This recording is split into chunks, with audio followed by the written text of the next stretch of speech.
बिस्मिल्लाहिर्रहमानिर्रहीम। अस्सलाम वालेकुम। 10th क्लास, लास्ट टाइम हम जो 10th क्लास की मैथमेटिक्स है उसकी हमने एक्सरसाइज 3.1 की थी और उसका मैंने आपसे टेस्ट भी ले लिया था। तो आई होप सबको एक्सरसाइज 3.1 अच्छे से तैयार हो गई हो। ठीक है, अब हम जाने लगे हैं एक्सरसाइज 3.2 की तरफ। उसमें जाने से पहले आपको एक नई कॉन्सेप्ट है उसके बारे में जानना लाजमी है।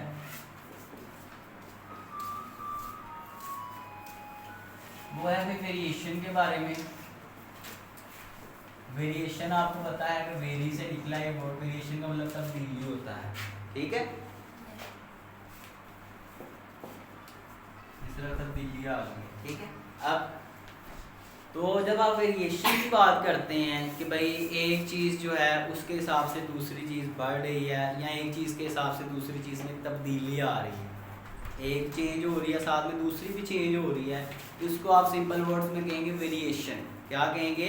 वेरिएशन। अब जो वेरिएशन है बेटा ये दो तरह की होती है, इसकी भी दो आगे कैटेगरीज हैं। एक होती है डायरेक्ट वेरिएशन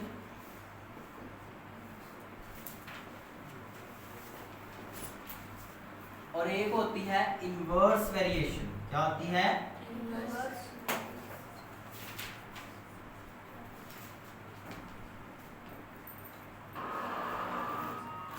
अब ये डायरेक्ट वेरिएशन क्या होता है वो भी देखते हैं भाई। So variation has two types. The first one is direct variation and the second one is the inverse variation.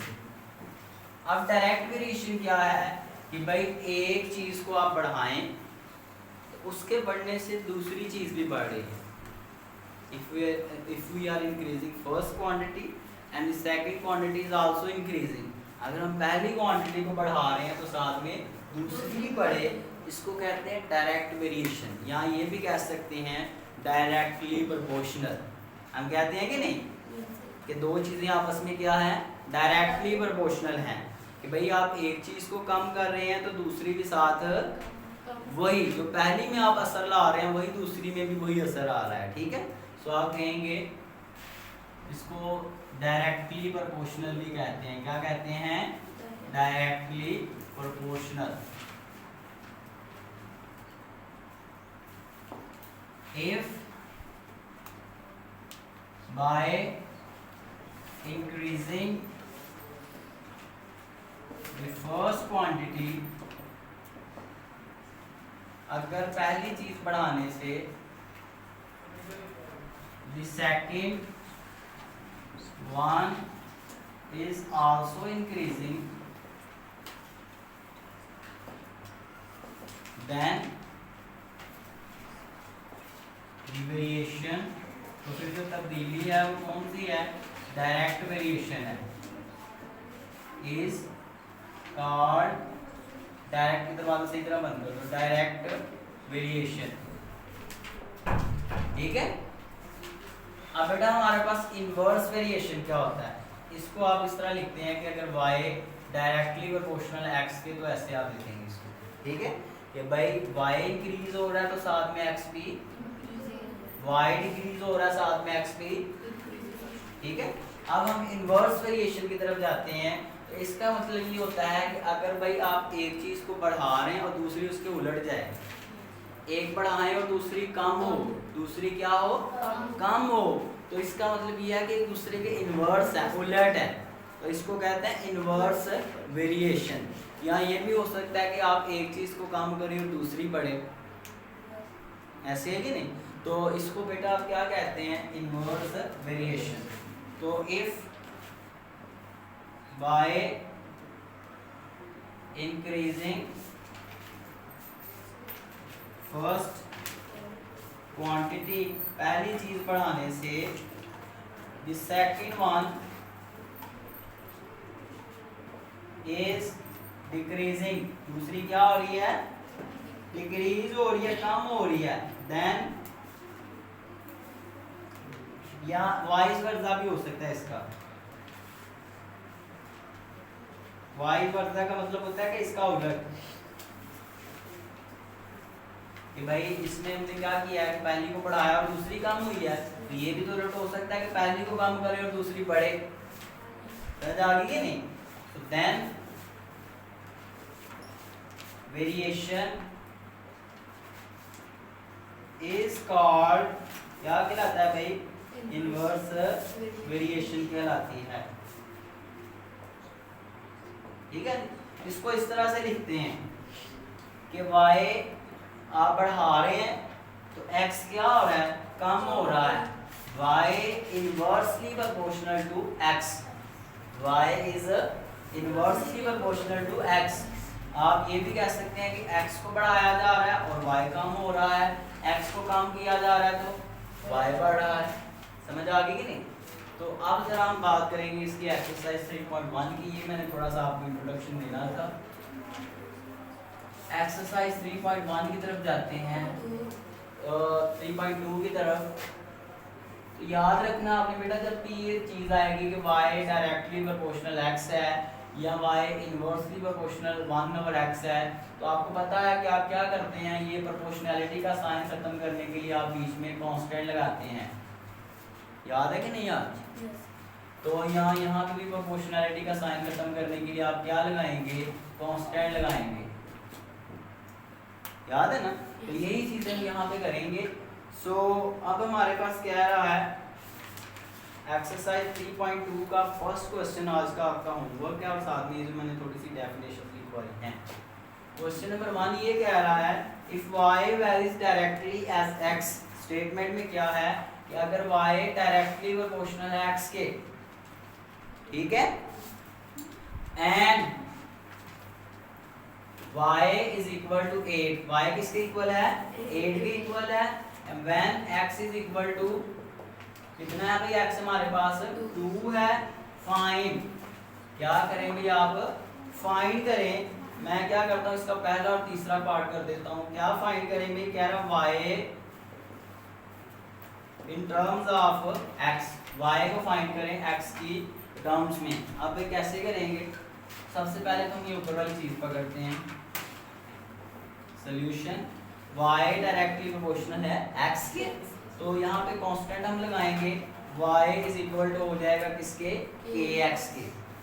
तो हमारे पास ये ऊपर जो कंडीशन दी हुई है उसमें y भी गिवन है और x भी गिवन है, तो उसको यूज करके हम क्या फाइंड कर सकते हैं?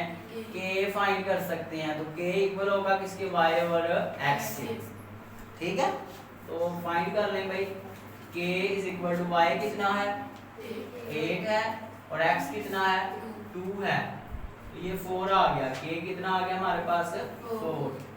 तो ये जो ऊपर कंडीशन दी होगी उसको यूज करके आप पहले k को फाइंड किया करेंगे। ठीक है, अब हमने ये वाली चीज हमें देखनी है। सो हमारी जो स्टेटमेंट है कि y हमने फाइंड करना है इन टर्म्स ऑफ x, इस तरह आप इसको लिखेंगे, y in terms of x। ठीक है, so y is equal to kx। So इसके अंदर उसने हमें जो क्वेश्चन दिया हुआ है उसमें उसने हमें y वगैरह दिया है कि नहीं? पहले पार्ट में कुछ भी नहीं दिया। सो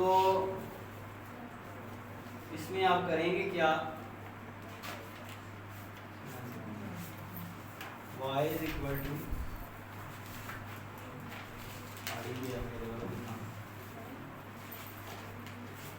ये फाइंड कर लिया आपने।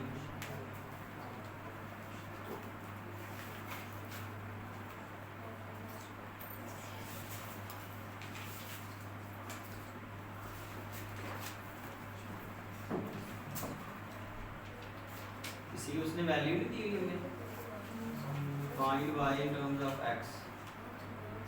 ये दूसरे और तीसरे स्टेटमेंट उसने वैल्यू दी हुई है और पहले में उसने नहीं दी हुई है। पहली में उसने वैल्यूज यूज की हैं, ऊपर वाली यूज की हैं। ये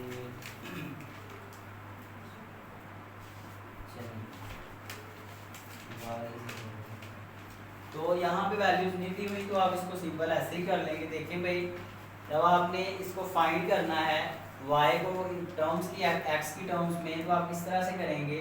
y is equal to k, हमारे पास कितना आया है? 4, वो वैल्यू आप पुट कर देंगे। तो यही आपका आंसर होगा। ठीक है, अब जरा हम इसका सेकंड पार्ट करते हैं। वो क्या है भाई? उसमें उसने वैल्यू दी हुई है कि x फाइंड करें व्हेन y हमारे पास कितना है? 28 है। ठीक है। सो इधर ध्यान करें भाई, यहाँ पे क्या है, तीसरा पार्ट में बेटा कर रहा हूँ। तो क्या है कि आप इस तरह से y इज इक्वल टू के एक्स, ये भी आपने लिखा है, लिखा है कि नहीं लिखा? तो k तो हमने फाइंड किया है, y भी हमारे पास है, यानी कि हम यहाँ पे x को फाइंड करेंगे। तो y हमारे पास कितना गिवन है 28, k हमने अभी कितना फाइंड किया था 4, x साथ ऐसे ही रहा 4 1 4 7, ये आ गया x इज इक्वल टू 7। तो ये हमारे पास आंसर है, ठीक है। स्टेटमेंट में जो वो पूछ रहा है आपने वही चीज हल करनी है। अब इसका दूसरा पार्ट है, वो भी करवा ही देता हूँ। तो ये कह रहा है कि y फाइंड करें when x is equal to x कितना है भाई 5 है। किसको नजर नहीं आ रहा आपको? उसमें नजर नहीं आ रहा स्क्रीन? चलें अब ऐसा करते हैं, इसका जो सेकंड पार्ट है यहाँ पे मैं छोटा सा कर देता हूँ, आप इसको कर लीजिएगा अच्छे से।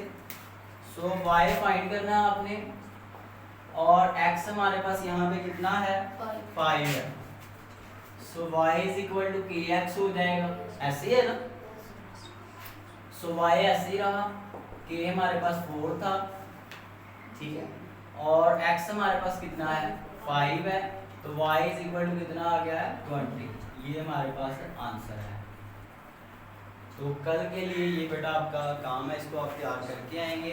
आज हमने क्या क्या पढ़ा है, आज हमने वेरिएशंस के बारे में पढ़ा है कि वेरिएशन दो टाइप्स की होती हैं, एक डायरेक्ट वेरिएशन होती है और एक इनवर्स वेरिएशन होती है, ठीक है। और साथ में हमने जो एक्सरसाइज 3.2 है वो हमने स्टार्ट की है, इसमें हमने जो क्वेश्चन नंबर 1 है वो आज हमने डिस्कस किया है, ठीक है। तो कल इंशाल्लाह हम इसी से आगे से शुरू करेंगे। अपना ख्याल रखिएगा, अल्लाह हाफिज़। ये ऑफ कर दो,